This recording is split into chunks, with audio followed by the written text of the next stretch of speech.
அன்புலம் கொண்ட எனது அன்பு நண்பர்களுக்கு என் மனம் நிறைந்த தீபாவளி பண்டிகை நல்வாழ்த்துக்கள். நண்பர்களே, இந்த அற்புதமான நாளில் நான் ஒரு சில விஷயங்களை பகிரணும்னு நினைக்கிறேன்.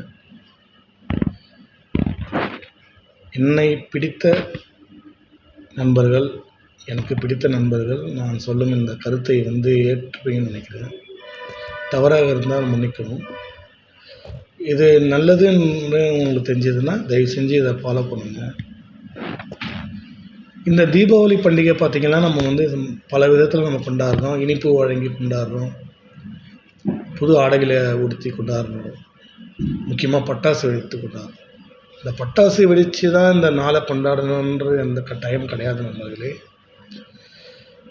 இந்த பட்டாசு வெடிக்கிறதுனால பார்த்திங்கன்னா ஒரே ஒருத்தர் தான் பயன்படுறாங்க. யாருன்னு பார்த்திங்கன்னா இந்த பட்டாசு தயாரிக்கிற நிறுவனம். இந்த பட்டாசு தொழிற்சாலை மூடிட்டா அவங்கள வாழ்க்கையே அப்படியே போய்டும்னு சொல்ல முடியாது. அவங்களுக்கு மாற்று வழி நிறைய இருக்குது. அரசாங்கம் ஏற்றுக் கொடுக்கும், செஞ்சு கொடுக்கும். இந்த அவங்க கைவிட்டுற மாட்டாங்க. அதுவும் இல்லாமல் நிறைய பேருக்கு நிறைய திறமைகள் இருக்குது. மனிதர்களாக பிறந்த அனைவருக்கும் ஒன்று தான் வழின்னு கிடையாது. ஒரு தொழிலை விட்டால் இன்னொரு தொழில் இருக்குது. அந்த திறமை மனிதர்களுக்கு இயற்கையாகவே இருக்குது. அதனால் இந்த பட்டாசு வெடித்து தான் இந்த நாளை கொண்டாடணும் அப்படின்னு சொல்லிட்டு அவங்க ஒருத்தர் பட்டாசு தயாரிக்கிறவங்க, தொழிற்சாலை, அவங்க ஏதாவது செய்கிற ஊழியர்கள்லாம் பாதிக்கப்படுவாங்கன்ற ஒரே ஒரு சிந்தனைக்காக இந்த பட்டாசை வெடித்து பல உயிர்களை தொந்தரவு பண்ணுற அந்த பாவ செயலை நம்ம செய்ய வேணாம்னு நான் நினைக்கிறேன். என்னோடய கருத்து அதுதான். ஏன்னா இன்றைய பொழுது பாருங்களேன், காலையில் தினந்தோறும் நான் கவனிச்சுட்டு வரேன். தினந்தோறும் என் வீட்டு முன்னாடி காகம் வரும், குருவி வரும். காலையில் அந்த சத்தம் கேட்கவே இனிமையாக இருக்கும். ஒவ்வொரு நாளும் என்னதான் கம்ப்யூட்டர் செல்லுன்னு நம்ம வாழ்க்கை இயந்திர வாழ்க்கையாக மாறினாலும் இந்த இயற்கையோட அழகு ரசிக்காதவங்க மனுஷங்களே கிடையாது.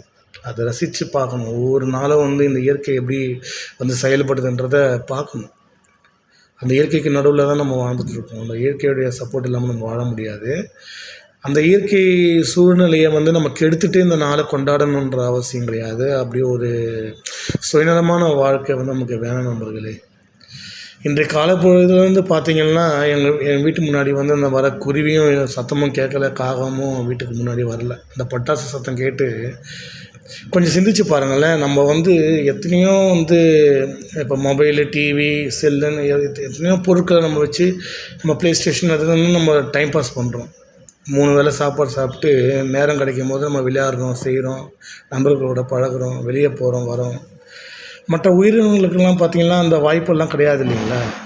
அது தன்னுடைய பசிக்காக தினந்தோறும் பயணப்பட்டு எத்தனையோ தூரம் போய் இரையை தேடி வருது. அது குட்டிங்க கூட்டுக்குள்ளே விட்டுட்டு அந்த கூட்டை விட்டு பறந்து போகுது. காலையில் போகுது, இரையை தேடி போகுது.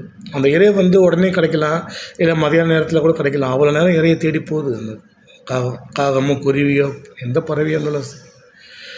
அப்படி இருக்கும்போது அது அந்த இரையை தேடி போகும்போது பாதி வழியிலே மாட்டிக்குது. அது நீங்கள் யாரும் சிந்திச்சு பாருங்கள், கொஞ்சம் கவனித்து பாருங்கள். இது பைத்தியத்தனமாக தெரியும். என்னடா இவன் நல்லா இது மாதிரியெல்லாம் பேசுகிறானே, தேவையில்லாத விஷயம்லாம் பேசுகிறானே அப்படின்னு தோணலாம். எல்லா உயிரும் ஒன்று தானே நண்பர்களே. நம்ம மட்டும் இந்த உலகத்தில் வாழணும்னு மனுஷங்களுக்காக மட்டும் படித்த இந்த உலகம் கிடையாது. கடவுள் அதுக்காக படைக்கலை. எல்லா உயிரும் சந்தோஷமாக இருக்கணும்னு தான் இந்த உலகத்தை படைச்சிருக்காரு. பட்டாசு நான் வெடிக்கலன்னு சொல்லலை, நானும் வெடிச்சிருக்கேன் பட்டாசு. ஆனால் முட்டாள்தனம் பண்ணிட்டோம். நானும் பண்ணிட்டேன், அந்த முட்டாள்தனத்தை பண்ணிட்டேன். அதை சிந்திக்க ஆரம்பிக்கும் போது நிறைய எனக்கு என்னுடைய குருவாக என்னுடைய நண்பர் ஒருத்தர் சொன்னார். அதுக்கப்புறம் நான் சிந்திக்க ஆரம்பித்தேன். எவ்வளோ பெரிய தவறு நம்ம பண்ணிகிட்ருக்கோம்னு சொல்லிட்டு நான் என்னோடய வீட்டில் நான் பட்டாசு வெடிக்கிறத விட்டுட்டேன். என் பசங்களுக்கு பட்டாசு வாங்கி கொடுக்கல. சின்ன துப்பாக்கி வாங்கி அதில் போட்டு குண்டு போட்டு வெடிக்கிற மாதிரி தான் வாங்கி கொடுத்துருக்கேன். அது வீட்டுக்குள்ளேயே தான் வச்சுட்டு இருக்காங்க. வெளியே அசுத்தம் பண்ணுறது கிடையாது. அது காற்றா போயிடுது அந்த புல்லட்ஸ் எல்லாம். அதனால் ஓரளவுக்கு நம்மளால் முடிஞ்ச இந்த இயற்கைக்கு நம்மளால் முடிஞ்ச சில சிறிய சேவை தான் இதெல்லாம். நம்முடைய இந்த ஒரு சந்தோஷத்தை மட்டும் தியாகம் பண்ணுறதுல எந்த ஒரு கஷ்டமும் இல்லை.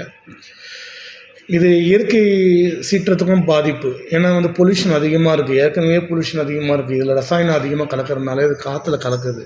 இந்த காற்றுல கலக்கிறதுனால இதை நம்ம ஸ்மெல் பண்ணுறோம். பட்டாசு வெடிக்கும்போது நம்ம கையில் அந்த ரசாயனம் படுது. அது என்ன தான் சோப்பு போட்டு கழுவினாலும் அந்த பாய்சன் வந்து போகாது. தயவு செஞ்சு இதை அவாய்ட் பண்ணுங்கள். இது நல்லது தான். இது வந்து கெடுதல் கிடையாது. அப்படி தான் வந்து சந்தோஷத்தை அனுபவிக்கணும்னா அது வந்து அவங்கவுங்க விருப்பம் நண்பர்களே. எனக்கு இது தவறாக தெரியறதுனால நான் இதை சுத்தமாக அவாய்ட் பண்ணிட்டேன். இந்த தீபாவளிக்கு வந்து என்னுடைய வீட்டில் வந்து பட்டாசுங்கன்னு எதுவுமே நான் வாங்கலை. எனக்காகவும் வாங்கலை, பசங்களுக்காகவும் வாங்கலை.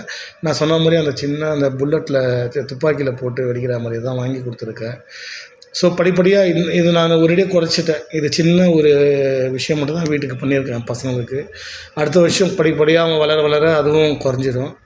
அதுக்கப்புறம் பட்டாசுன்றதே எங்கள் வீட்டில் இருக்காது. இந்த ஒரு மாற்றம் வந்து எல்லார் வீட்லேயும் கொண்டு வரணும். பட்டாசு தொழிற்சாலைகள் மூடுனா அவங்க வாழ்க்கை அப்படியே போயிடாது. அவங்களுக்கு மாற்று வழி நிறைய இருக்குது.